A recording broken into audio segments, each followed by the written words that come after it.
little tougher mixture problem. We started this one yesterday. So what are we trying to do here? Rabbits are kept on this strict diet. They want them to have 27 grams of protein, 18 grams of fat, and 36 grams of carbohydrates. Here's their mix. They've got these 3 different mixtures that they can combine to try to accomplish that. And it gives you the nutritional information for each mix. Like mixture A has 2 grams protein, 5 grams fat, and 4 grams carbohydrates per unit, whatever the units are, cups or whatever we're using, who knows. But whatever they are, that's what it is per unit, okay? We want to know here how many units of each type of mix are we going to mix together to meet the nutritional needs of these bunny rabbits, right? So how are we going to do that? Well, we got to set up, first of all, what are the things that we're being asked to find? What are the unknowns? You know, how many units of A, how many units of B, and how many units of mix C, right? And what do we do? How can we set up? We need 3 equations. How can we set those up?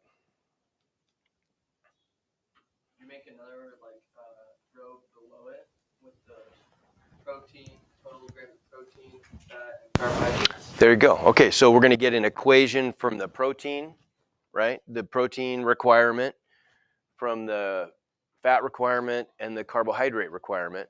So this column right here, what's this telling us? We know that we want, for equation number 1, we want the total, this is for protein, right? We want the total amount of protein in our mix to equal 27. We just need to add up the contributions of protein contributions from each mix to equal that, right? So what's going to be the protein contribution from mix A? 2x, right? Because we have 2 grams per unit times x units is going to give us the total protein from A, right? So 2x, how much from mix B? Right, 6y plus 9z equals 27. And once you get that one, the rest are pretty easy. Right? Once you get that guy, then we would just know that 18 grams of fat, we have to build from that column. So the second equation is going to be what then, real quick? Plus y plus 1z equals 18. And then finally, we want 36 grams of carbs. There's the column that we use. So what, like 4x plus 5y plus 14z equals, what was it, 36? And then all we'd have to do, now that's already in standard form, right? So how would we solve this one? Put it into a matrix. It's already all set to go, and then just reduce that matrix down to echelon form, right? And using technology, and we got it. Okay, make sense? Anybody want to see that? Want to go through those steps? We good? We're good with that? Okay.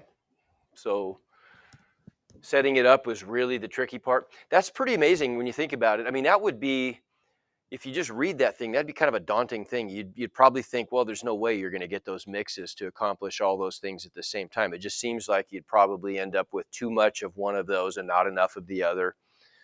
But it turns out that these 3 planes are all non-parallel, and they intersect at one point, which most 3-dimensional systems do.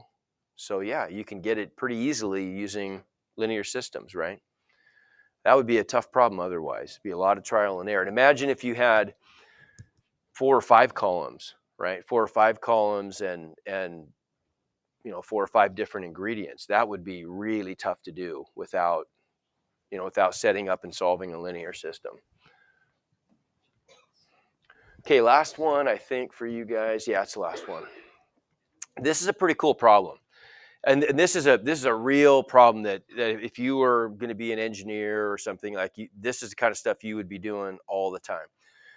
So an important concern in the study of heat transfer is to determine the steady state temperature distribution of a thin plate. And that kind of stuff would happen all the time. So you got this metal plate, it's being exposed to different temperatures. Each of the four sides of this plate are being exposed to different temperatures based on the environment that it's in.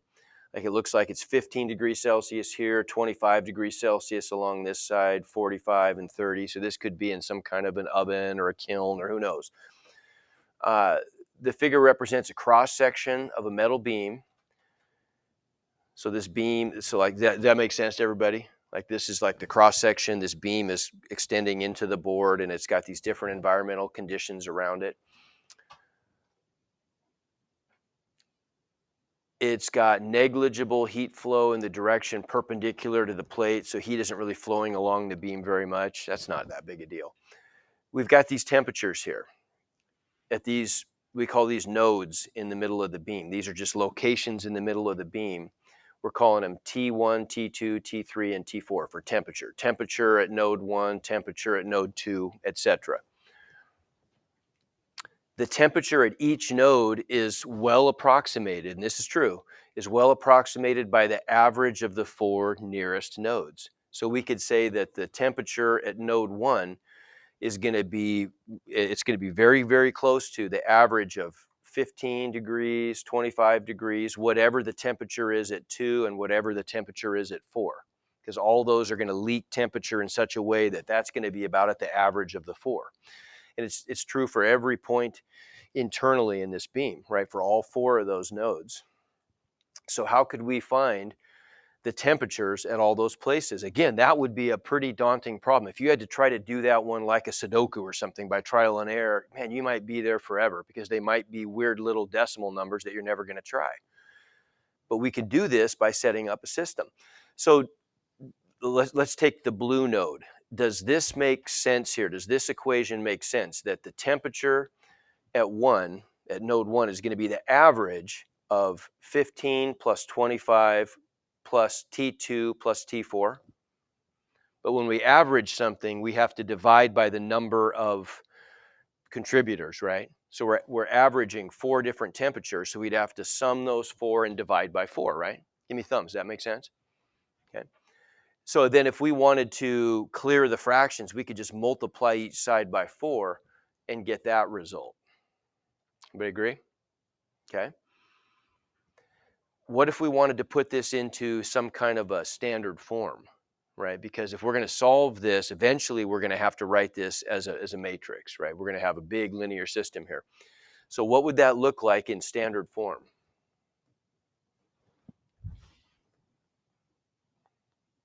If I take this equation right here and put that into standard form, what do you think? What would I need to do? Standard form just means we're going to have the variables on the left side, constants on the right, or the constant on the right, and we have to go like in alphabetical or numerical order. We have to keep the same order with the variables, whichever one makes the most sense. So what do you think? Oh, okay, good. We'd have to subtract that term to the other side, right? Anything have to move to the right? Okay, now turn around. Up here. What do we have to do with these? Yeah, right. We'd have to sum those up and move those over to the other side, right? Okay, everybody good with that? Okay, so then wouldn't that leave us with our first equation is just going to be negative 4t1 plus t2. I'm going to need to leave a column for t3. I don't have any in this one, but I'd leave a column for that. Plus t4 equals negative 40. Good? Okay, how about t2? What's going to be the, how am I going to build that equation? What are the conditions at t2? T2 is equal to, well, actually, let's do it this way. I'll flip it around. So we don't have to move so much stuff. T2 is equal to what? Okay. So 25 plus 45 plus, what are the other contributors to T2? T1, okay, plus T3. And I'm going to have to average all those, right? So divided by 4 equals T2. And then we could do the same stuff, couldn't we? See if we can do this all in one step. What if I put that all into standard form then? What am I going to get for equation 2? Going to have the 4 is going to end up being over there, right? We can get rid of that. So I'm going to get T1 plus T3, but yeah, I'm good. I've got that T2 term on that side, right? So I'm going to have minus 4T2 plus T3 space. I didn't really line those up very well, did I? Well, I guess they're okay. Equals what? I got to take all this stuff and move it over to the right side, the constant. Negative 70. Okay, same thing for T3. Right, so T3, we're going to get what? T2 plus T4 plus 45 plus 30 divided by 4 equals T3. So we'll just clear the fractions. Does that make sense? Give me thumbs on that. Is that we good with that? So if I do the same stuff, I'm just going to line up my T2s. I'm going to get T2 minus 4 T3 plus T4 equals negative 75. Okay. And then finally we got T4. So what would be the equation for T4 then?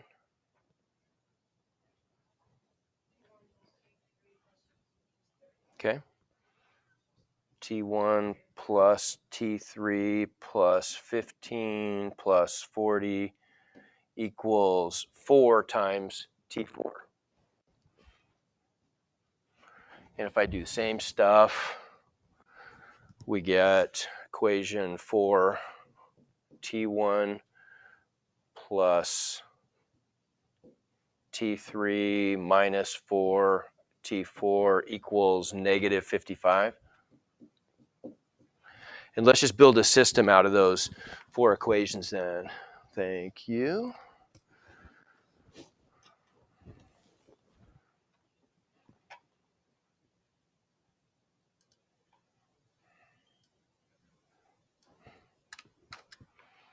I'm going to cheat and just kind of cut and paste here.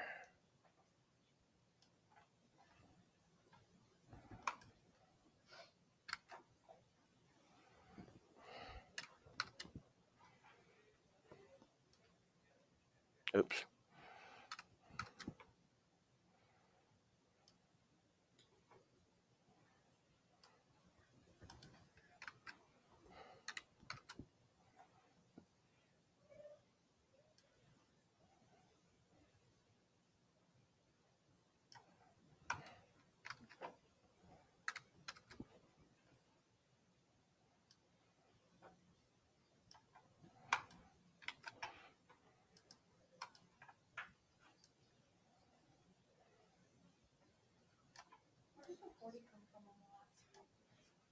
On the 4t to the 4, I'll show you.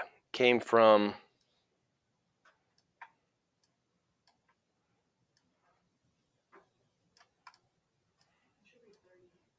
oh, did I make a mistake?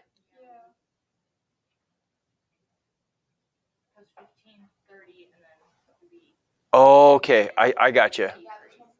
No 40, so it should be, oh yeah, it should have been a 30, huh? Yeah, I got you. You're right. Let's change that. So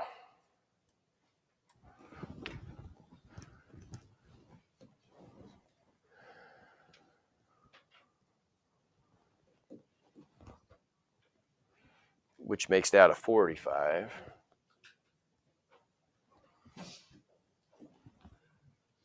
There we go.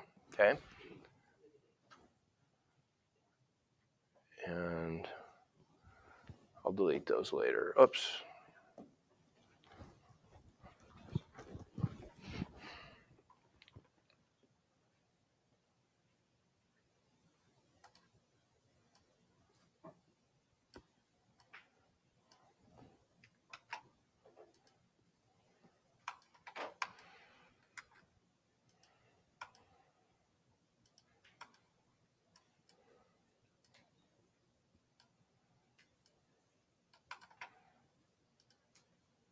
Okay, and that last one we said should have been 45.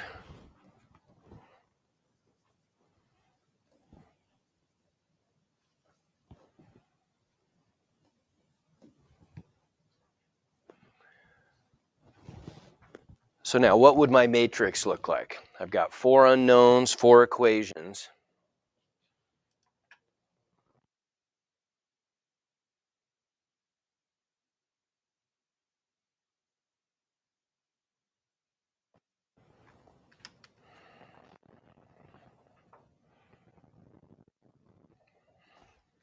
If I build a matrix out of that, how big should my matrix be?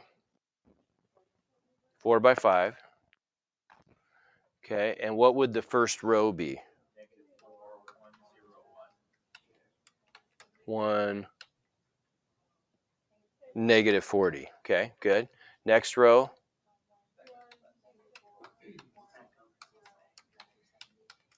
Okay, next.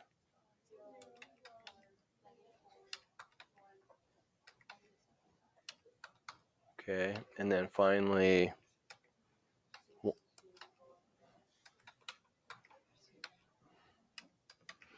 agree, that's my matrix. Okay, so if I solve that, RREF of A gives me that. Okay.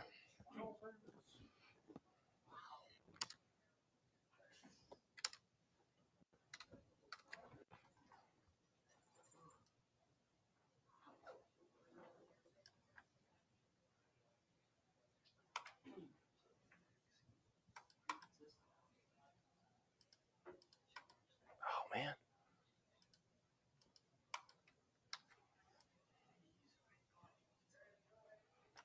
Okay, so there it is, right? There's, what's that telling me then? What's this bottom row tell me?